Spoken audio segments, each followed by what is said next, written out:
In a moment that left the entire congregation silent, Pastor Lovy Elias's family couldn't hold back their tears. At 38, what they confirmed brought deep emotion to everyone listening, and it's something no one expected to hear. You won't believe what unfolded inside Revelation Church that Sunday morning. The sanctuary, usually alive with thunderous praise, vibrant music, and laughter that echoed through the walls, felt different, heavy, still. The lights were dimmer, the air thick with emotion, and every face in the crowd carried the same question: what's happening? People had come expecting another fiery, faith-filled sermon, the kind that left you shouting amen and walking out renewed. But this wasn't that kind of Sunday. Something was off. Something was coming. When Pastor Lovy Elias stepped onto the stage, the atmosphere shifted again. The chatter stopped. The music faded. You could hear a pin drop. His usual energy was gone, replaced by a calm that almost felt sacred or sorrowful. And in that silence, before a word was even spoken, everyone knew this moment was going to change everything. Everyone could feel it. Something was deeply wrong. The man who once stood unshakable, preaching with power and fire, now looked fragile. His shoulders were low, his eyes dim, and before a single word left his lips, the tears began to fall. His voice, once thunder in the pulpit, trembled like a whisper fighting to stay steady. Behind him sat his mother and family, their faces tight with emotion, holding back tears of their own. The room was frozen. Even the air seemed to pause, thick with sorrow and anticipation.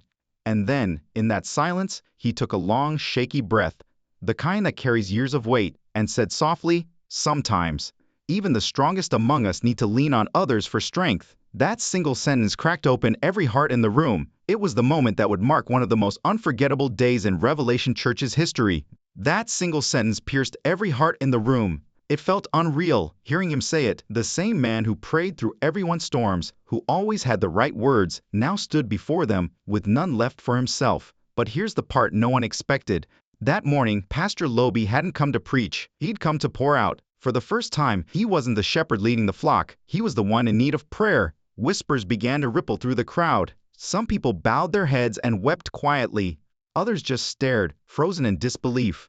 The man they saw as unshakable was breaking right in front of them. And the truth is, the signs had been there. For weeks, his followers had been asking questions. Pastor Lovy had gone quiet online. No live sessions, no messages, no encouragement posts. Just silence, the kind that speaks louder than words. That Sunday, everyone finally understood why. His social media had fallen silent. No posts, no prophetic words, no uplifting videos. The voice that once thundered with faith had suddenly gone quiet.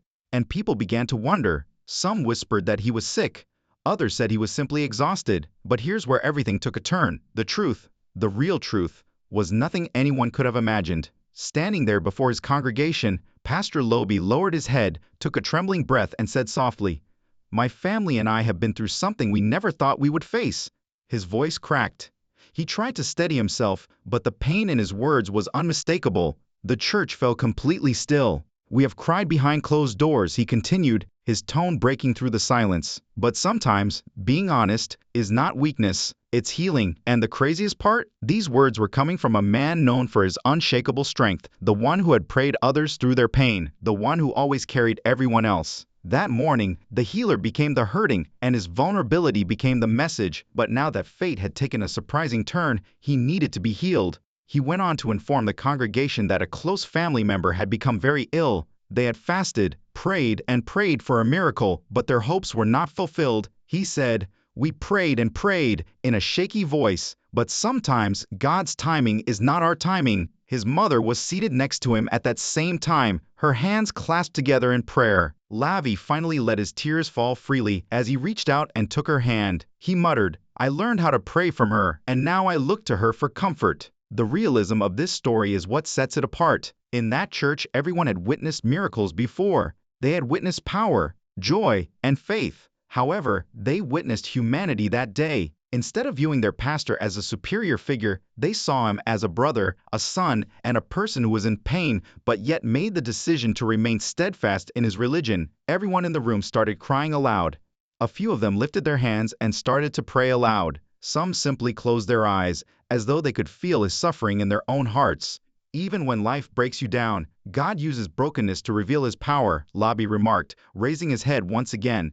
Everyone in the crowd began yelling, "Amen!" "And we're with you, Pastor!" As his comments struck such a deep chord, the room seemed to have changed in some way. This was no longer merely melancholy, it was evolving into something potent and restorative. After that surge of prayer, the congregation fell silent once more. Everywhere in the room you could sense the emotion. Pastor Lovy tried to settle himself by taking another deep breath, but his voice continued to shake. He whispered softly, "Family, everything we believe has been put to the test this season." Not wanting to miss a word, many leaned in. In the next several minutes, you won't believe how honest he became. He claimed that although he had spent years lecturing about faith, this was the first time he had ever really had to experience it in its most unadulterated state. He asserted that having faith is not about acting as though nothing is wrong. It's about having faith in God, despite the pain. He started to describe the actual events of the last few weeks. Hours of prayer and tears, sleepless nights, and his family huddled around the hospital bed in the hopes of a miracle. "We abstained from eating," he said, "we believe, and I reminded myself every day that tomorrow would be the day." Here's the startling bit though. He never anticipated that miracle to happen. The entire congregation froze at his remarks. While some covered their lips, others gasped. Nobody knew how to respond. "We didn't get the answer we wanted, but we learned something deeper," Lovy remarked, closing his eyes. "Although God doesn't always take away the suffering, He does give us the fortitude to endure it." A woman in the front row started crying aloud at that point. It was yelled by another man. "You're not alone, Pastor." The feeling was too intense to suppress. The entire church seemed to be collapsing, but something was being rebuilt in the process. It becomes intriguing at this point. He was now being prayed for by those who had come to receive prayer. Everyone could see the beauty in the roles being reversed. Then Pastor Lovy began to think back on his history. He said, "Many of you know me as your pastor, but not everyone knows my journey." For a brief while, his gaze wandered as though he was viewing another era. Before entering the ministry, he informed them about his early years and his time as a member of the Long Gambas, a musical ensemble. "The only thing he desired at the time was fame. I thought success would fill me, but it only made me emptier," he replied with a thin smile. Silently, the throng listened. "I was betrayed. I had to deal with loss. There were times when I didn't want to live at all, but when I least anticipated it, God found me. At that point, my life took a permanent turn." What sets this narrative apart, though, is that despite all of his hardships and his discovery of faith and purpose, life somehow managed to put him to the test once more. "I believed that I had passed every test," he stated, "but more than anything else, this pain in my family broke me." Although it hurt, his candor had great power. Heads were nodding all across the church. People were muttering prayers to each other. Then a lovely thing occurred. His younger sibling got up from his seat behind him. He had tears streaming down his cheeks. He approached the pulpit gently. Everyone was silently watching. He gave Lovy a firm embrace upon arriving and remarked, "Even when he was hurting, he prayed for us. When he was scarcely able to carry himself, he carried us." Tears broke out in the entire church. Watching two brothers embrace each other as hundreds of others around them started to pray aloud, some sobbing, some whispering, others raising their hands in the air, was the most bizarre part. That's when destiny took a surprising turn. The same individuals who had supported the man for years were now supporting him. People began kneeling, chanting softly, and some even clutching each other as the atmosphere grew so strong. Lovy's voice broke as he attempted to speak again. He said, "God is still good, despite his weeping. Even when we don't understand him, he is still good." The room reverberated with those words. They didn't sound like the words of a preacher. They had the sincerity, authenticity, and faith of a man's cry. It was felt by all. And something inside that chapel started to mend as that moment dragged on. For everyone in the audience, not just the preacher, the whole chapel seemed to breathe differently after Levi and his brother's intense embrace. The air was calm but weighty, as if a holy event had just taken place. People were no longer only observing a clergyman. A man who had poured out his soul in front of them was the object of their gaze. After all the yelling and praying, you won't believe how quiet the audience got. Everyone seemed to be attempting to comprehend what they had just seen. Lovy wiped his face and gave a feeble smile. "You are seeing strength in disguise when you see tears," he remarked quietly. For a long time those words lingered. He went on to say, "Acting as though everything is flawless isn't what true faith is all about. When everything seems broken, it's about putting your trust in God." His candor was a shock to everyone. Individuals started nodding and murmuring amen. People were wiping their eyes, even those who had never cried in church before. Allow me to explain how the service gradually transformed from one of sadness into one of genuine healing. Lovy began to talk about how his family's suffering had shaped him. "You don't come out of fire the same way," he added. "You either shine or you burn." This is the startling part though. Even he acknowledged that there were evenings when he doubted his religious beliefs. Why me? I asked God, as I sat in the dark. Why my relatives? Why now? Once more his voice broke, but each time I felt like giving up, I recalled, he never lost interest in me. The audience reacted immediately. Other people yelled, "Preach, Pastor!" Others simultaneously clapped and sobbed. People's eyes were showing signs of optimism again. What started out as a moment of weakness had evolved into a movement of faith, which is where things start to get interesting. Listening was no longer the only reason people were there, they were a part of reality. It is the type of occasion that does not occur every Sunday, the type that transforms you. He then turned to face the audience and remarked, "I have always preached about miracles, but now I understand that sometimes the miracle isn't healing, it's surviving." The most absurd aspect was that there was no disagreement. They understood his meaning perfectly. Many of the people in the room had fought their own wars, ones that were hidden from others. For the first time in that church, everybody felt noticed. Everyone felt understood. His mother put her hand on Lovy's arm as he was speaking, despite the fact that she had been silent the entire time. Her gesture was more powerful than words. It was the calm strength of a mother, the kind that endures even in the face of adversity. With his eyes still moist, Lovy grinned at her. "Every day of my life, she has prayed for me," he added, his voice shaking once more. "Even when I thought no one was praying, she was." Some whispered, others clapped softly. "Thank you, Mama." Everyone paused when then Lovy said anything. His gaze swept across the throng before he asked, "Do you know what I've learned through all this? God's light shines the brightest through our cracks."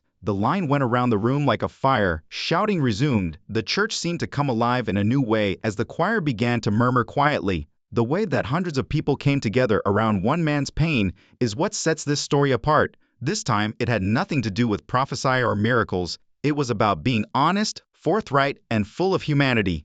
And it was memorable because of that. On that day, the barriers that typically separated pastors and people vanished. Through tears, everyone in the building joined together as a family united by faith. News of that moving event had already started to circulate beyond the church. Some audience members were using their phones to videotape the scene while tears streamed down their faces. Within hours, snippets of Lovy's message began to circulate online on various channels. Commenters from various nations were already expressing how the message affected them, how they had been struggling too, but now they felt hopeful once again. However, fate was not finished yet. This was going to be a narrative that went far beyond that Sunday morning. Something amazing started to unfold in the days that followed that Sunday that will never be forgotten. The videos from the service went viral. Love, support, and healing sentiments flooded the comment sections as people from all around the world shared them. You won't believe how fast everything expanded.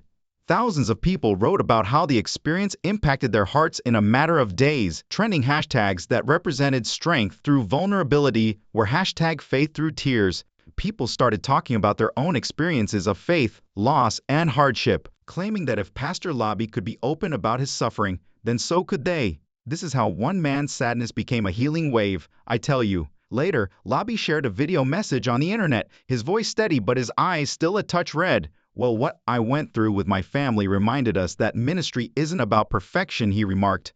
"Authenticity is the key." The fact that such statements were spoken by a man who had just experienced them made them profound. "We don't serve God because we have no pain," he uttered with kindness. "We serve him because even in pain, he's still faithful." Here's the startling bit though. His community got stronger rather than fewer. He had demonstrated what true faith looked like when things broke apart, which increased people's regard for him. The church was full when Pastor Lovy took the pulpit again a few weeks later. To see him preach once more, some people had come from other cities. Everyone in the audience stood up and cheered when he took the stage. His smile was tender but powerful. "You reminded me that I'm more than just your pastor," he remarked. "I am your friend, your son, and your brother, and as a family we triumph together." With some clapping, others crying, and others just standing with their hands up, the throng applauded his return. Softly the choir started to sing, "God will provide a path." The entire church was filled with the sound, and people began to join in. There was no plan, it just happened organically. And there was something strong in the air as they sang. Levi had a calm expression on his face. His tears were different this time,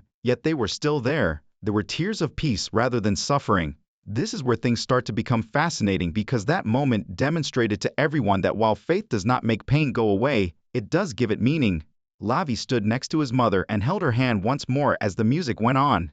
"The enemy thought he could break us, but he only made our faith stronger," he continued, glancing out at the populace. Shouts of admiration erupted throughout the room. A few gave each other hugs, others, overcome with emotion, knelt on the ground.